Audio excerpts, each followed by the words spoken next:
रानी शोभा दयालु, न्यायप्रिय और प्रजा की चहेती। उनकी एक ही संतान थी, राजकुमारी देवी। रानी रूपा महत्वाकांक्षी, निर्दयी और छल कपट में निपुण। उनकी बेटी थी राजकुमारी तारा, जो हर हाल में अगली महारानी बनना चाहती थी। महल के अंदर षड्यंत्र की आहट थी। रानी रूपा ने अपनी बेटी को राजगद्दी पर बैठाने की ठान ली थी, चाहे इसके लिए कितनी भी बड़ी कीमत क्यों न चुकानी पड़े। और फिर एक रात अंधेरे में एक सौदा हुआ। एक तांत्रिक ने रानी रूपा को बताया कि अजगर की गुफा में एक काला मोती छिपा है। जिसने भी इसे पा लिया वह जिसे चाहे मार सकता है। लेकिन इस मोती को हासिल करना आसान नहीं था, क्योंकि गुफा में एक श्रापित अजगर पहरा दे रहा था। रानी रूपा ने खतरा मोल लिया, लेकिन वह नहीं जानती थी कि जिस मोती को पाने के लिए वह महल से निकली थी, वही मोती पूरे राज्य के विनाश की शुरुआत बनेगा। बहुत समय पहले की बात है। एक बड़े और समृद्ध राज्य में राजा वीरेंद्र का शासन था। उनका महल विशाल था, लेकिन उसमें शांति और प्रेम की कमी थी। इसकी वजह थी उनकी दो रानियां, रानी शोभा और रानी रूपा। रानी शोभा बड़ी रानी थीं, दयालु और शांत स्वभाव की। वे प्रजा से लेकर महल के सेवकों तक सबके साथ प्रेम पूर्वक व्यवहार करती। उनकी एक सुंदर और कोमल हृदय वाली पुत्री थी, जिसका नाम देवी था।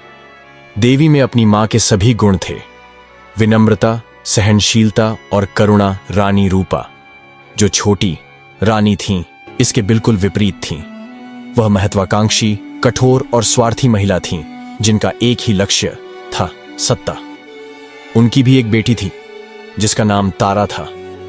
रूपा चाहती थीं कि राज्य की सारी ताकत उनके और उनकी बेटी के हाथों में हो, इसलिए वे रानी शोभा और उनकी बेटी से घृणा करती थीं। रूपा का षड्यंत्र समय बीतता गया और राजा वीरेंद्र धीरे धीरे रानी रूपा के प्रभाव में आने लगे। वह अपने चतुर शब्दों और मीठे छलावे से राजा को पूरी तरह काबू में कर चुकी थी। उसने राजा को यह यकीन दिला दिया कि यदि रानी शोभा और देवी महल में रहेंगी तो राज्य में अशांति बनी रहेगी।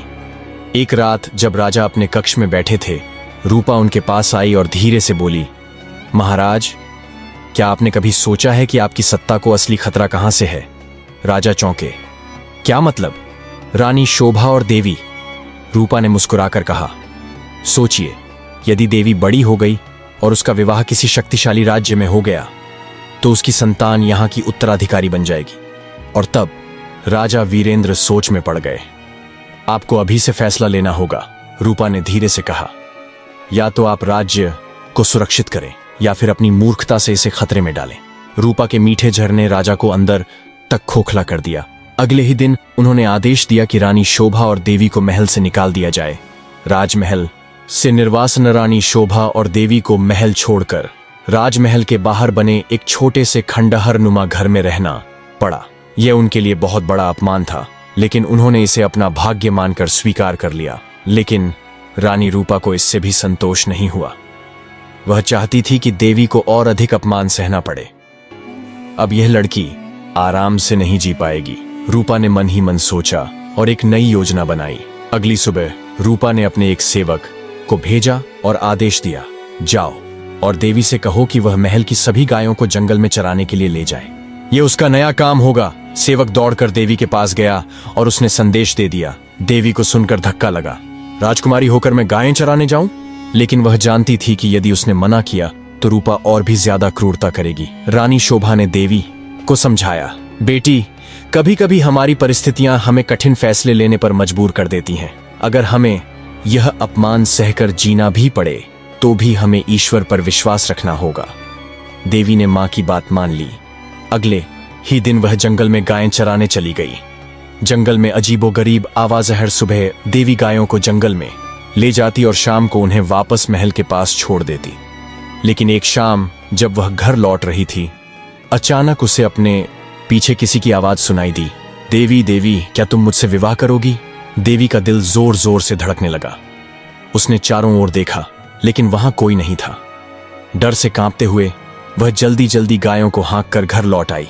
अगले दिन भी जब वह शाम को लौट रही थी, वही आवाज दोबारा सुनाई दी, देवी, देवी, क्या तुम मुझसे विवाह करोगी? अब देवी और डर गई। उसने भागते भागते गायों को घर पहुंचाया और मां को सब कुछ बता दिया। रानी शोभा पूरी रात इस बारे में सोचती रही। सुबह होते ही उन्होंने देवी से कहा, बेटी, यदि आज फिर से वही आवाज आए तो तुम जवाब देना। कल सुबह मेरे घर आ जाओ, फिर मैं तुमसे विवाह कर लूंगी। देवी चौंक गई। लेकिन माँ, हम उसे जानते तक नहीं। रानी शोभा ने दुखी होकर कहा, बेटी, हमारे हालात पहले से ही बहुत खराब हैं। इससे बुरा और क्या हो सकता है। हमें इस प्रस्ताव को स्वीकार कर लेना चाहिए। ईश्वर हमारी सहायता करेगा। रहस्यमयी आगंतुक शाम, जब देवी वापस लौट रही थी, फिर वही आवाज आई, देवी, देवी, क्या तुम मुझसे विवाह करोगी? देवी ने डरते डरते उत्तर दिया, हाँ, यदि तुम कल सुबह मेरे घर आ सको तो मैं तुमसे विवाह कर लूंगी। जैसे ही उसने ये कहा, हवा में एक अजीब सा कंपन हुआ। देवी जल्दी से गायों को लेकर घर पहुंची और सारी रात बेचैन रही। अगली सुबह रानी शोभा दरवाजे के पास खड़ी थी। उन्होंने धीरे से दरवाजा खोला और देखा, और फिर हुआ चौंकाने वाला दृश्य। सामने की सीढ़ियों पर एक विशाल अजगर बैठा था। उसकी आंखें चमक रही थीं और वह देवी को देखकर धीरे से फुफकारा, मैं आ गया हूं, क्या तुम अपने वचन का पालन करोगी? रानी शोभा हैरान और भयभीत थीं। अचानक एक नौकर दौड़ता हुआ रानी रूपा के पास पहुंचा और चिल्लाया, महारानी, देवी ने एक अजगर को विवाह के लिए बुला लिया है। रानी रूपा यह सुनकर खुशी से उछल पड़ी। अब तो असली तमाशा होगा।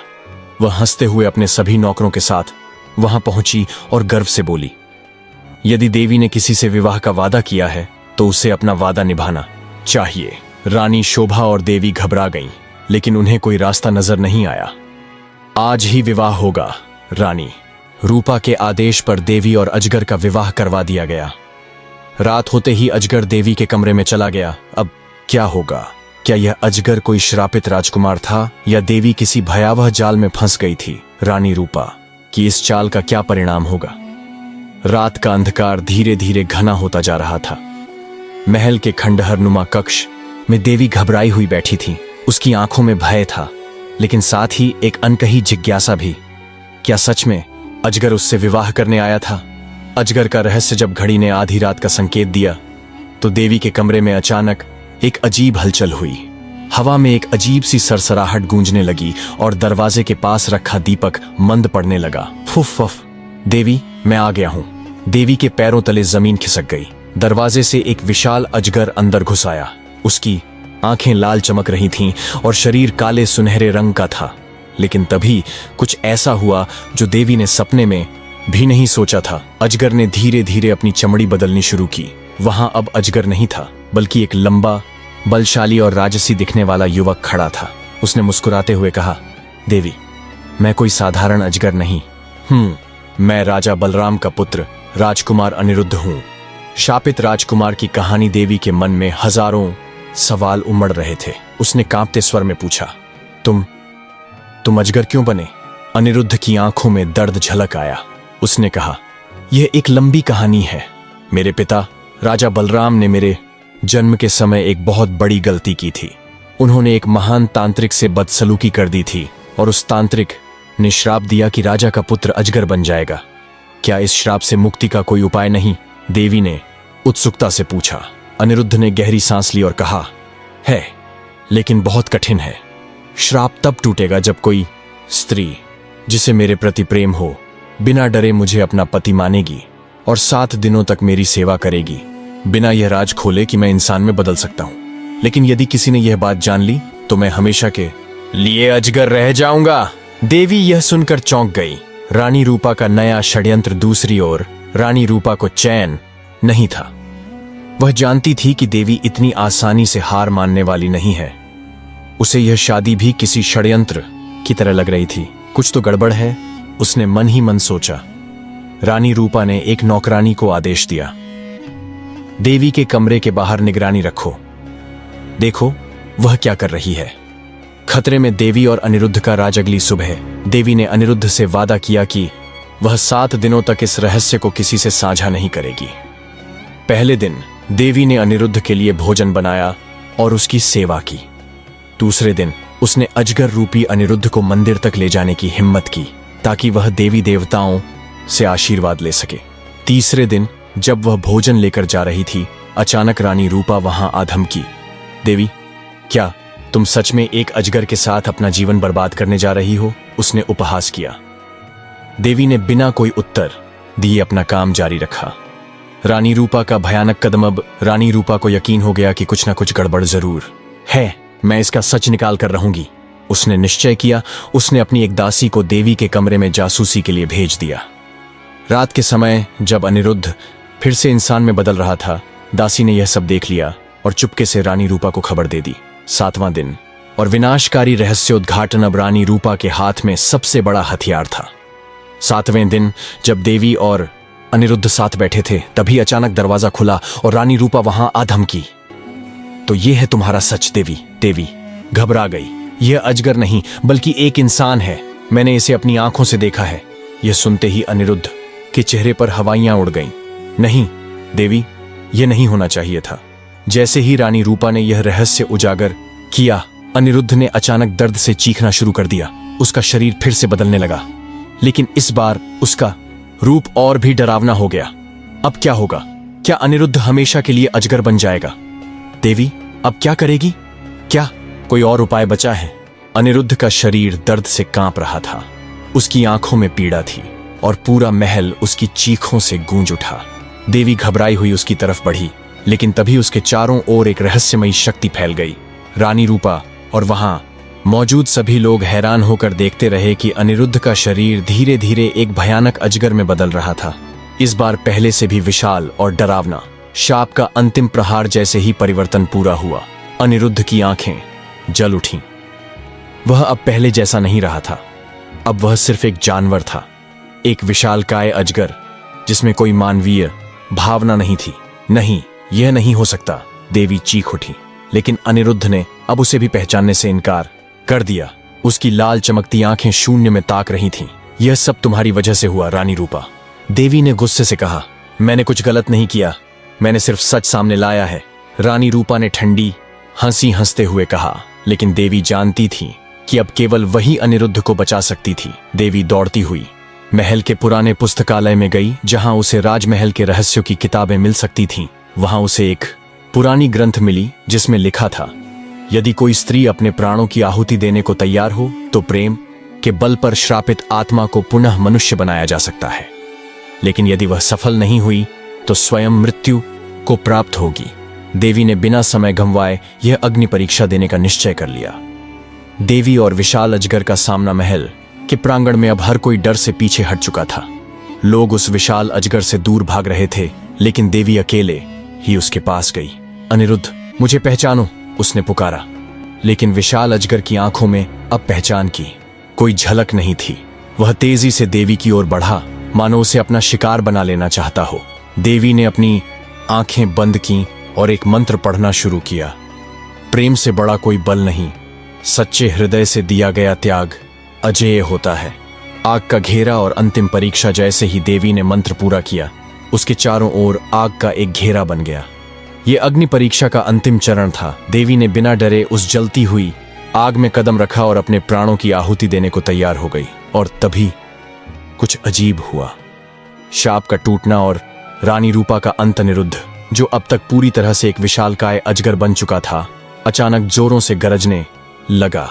उसकी आंखों में लाल रंग फीका पड़ने लगा। वह दर्द में तड़पने लगा और फिर उसका शरीर धीरे धीरे मनुष्य के रूप में लौटने लगा। शाप टूट रहा था। रानी रूपा, जिसने यह सब अपनी आंखों से देखा, अब डर के मारे कांपने लगी। यह असंभव है, उसने चीख कर कहा। लेकिन जैसे ही अनिरुद्ध पूरी तरह इंसान बना, उसकी आंखों में एक अलग ही शक्ति थी। उसने गुस्से से रानी रूपा की तरफ देखा और कहा, तुमने जो किया उसका परिणाम अब तुम्हें मिलेगा। अनिरुद्ध ने अपने हाथ उठाए और अचानक हवा में एक शक्तिशाली ऊर्जा लहर दौड़ गई। रानी रूपा की आंखें चौड़ी हो गईं। नहीं, ये नहीं हो सकता। लेकिन अगले ही पल उसका शरीर धीरे धीरे अदृश्य होने लगा। नहीं, उसकी चीख पूरे महल में गूंज उठी और देखते ही देखते वह धुएं में बदल गई और हमेशा के लिए गायब हो गई। अंत में महल में अब शांति थी। अनिरुद्ध ने देवी की ओर देखा। उसकी आंखों में कृतज्ञता थी। तुमने मेरे लिए अपना सब कुछ दांव पर लगा दिया देवी, मैं सदा तुम्हारा आरणी रहूंगा। देवी ने मुस्कुराते हुए कहा, प्रेम में कोई आरण नहीं होता अनिरुद्ध, यह त्याग ही इसकी सच्ची परिभाषा है। शाप के बाद की नई सुबह अनिरुद्ध और देवी के प्रेम ने अंधकार को मिटा दिया था। महल अब पहले जैसा नहीं रहा। चारों ओर खुशहाली थी और लोगों के चेहरों पर सुकून झलक रहा था। लेकिन एक प्रश्न अभी भी अनसुलझा था। जब रानी रूपा गायब हुई तब उसने जाते जाते कुछ शब्द कहे थे, यह कहानी यहीं खत्म नहीं होती, तुमने अभी तक पूरा सच नहीं जाना। देवी के मन में यह बात अटक गई थी। क्या कोई और रहस्य है जिसे हम नहीं जानते? पुराने ग्रंथ की अंतिम पंक्तियां महल के पुस्तकालय में रखी प्राचीन ग्रंथ अभी भी अधूरी पड़ी थी। देवी और अनिरुद्ध उसे फिर से देखने गए। यदि कोई स्त्री अपने प्राणों की आहुति देने को तैयार हो तो प्रेम के बल पर श्रापित आत्मा को पुनः मनुष्य बनाया जा सकता है। लेकिन यदि यह प्रेम अपूर्ण रहा तो श्राप फिर से जाग उठेगा। क्या? अनिरुद्ध चौंक गया। इसका मतलब यह था कि उनका संघर्ष अभी खत्म नहीं हुआ था। सच्चे प्रेम की अंतिम परीक्षा तभी महल में हलचल मच गई। आकाश में अचानक काले बादल घिर आए और जमीन तेजी से कांपने लगी। महल के बुजुर्ग पुजारी घबरा कर आए और बोले, अभी तक यह श्राप पूरी तरह नहीं टूटा राजन, अंतिम परीक्षा अभी बाकी है। कैसी परीक्षा? देवी ने पूछा। पुजारी ने कहा, यदि तुम सच में सच्चे प्रेमी हो तो तुम्हें प्राचीन मंदिर की सबसे ऊंची वेदी तक जाना होगा। वहां से कूदकर अपने प्रेम को सिद्ध करना होगा। अनिरुद्ध और देवी एक दूसरे की ओर देखने लगे। हम क्या करें? अनिरुद्ध ने कहा। देवी ने बिना किसी हिचकिचाहट के कहा, अगर यह सच्चे प्रेम की परीक्षा है तो मैं इसे देने के लिए तैयार हूं। मंदिर की सबसे ऊंची वेदी पर रात के अंधेरे में अनिरुद्ध और देवी पहाड़ के ऊपर स्थित पुराने मंदिर पहुंचे। वहां की वेदी खतरनाक रूप से ऊंची थी और नीचे सिर्फ घना अंधकार था। क्या हम बचेंगे? अनिरुद्ध ने पूछा। देवी मुस्कुराई। प्रेम पर विश्वास रखो। उन्होंने एक दूसरे का हाथ पकड़ा और वेदी से कूद गए। चमत्कार! जैसे ही उन्होंने छलांग लगाई, पूरी वेदी स्वर्णिम रोशनी से जगमगाने लगी और फिर वे जमीन पर गिरने की बजाय हवा में तैरने लगे। चारों ओर संगीत गूंज उठा और एक दिव्य शक्ति प्रकट हुई। वह शक्ति बोली, तुम दोनों ने सच्चे प्रेम की परीक्षा को पार कर लिया है। अब यह श्राप हमेशा के लिए समाप्त हो गया।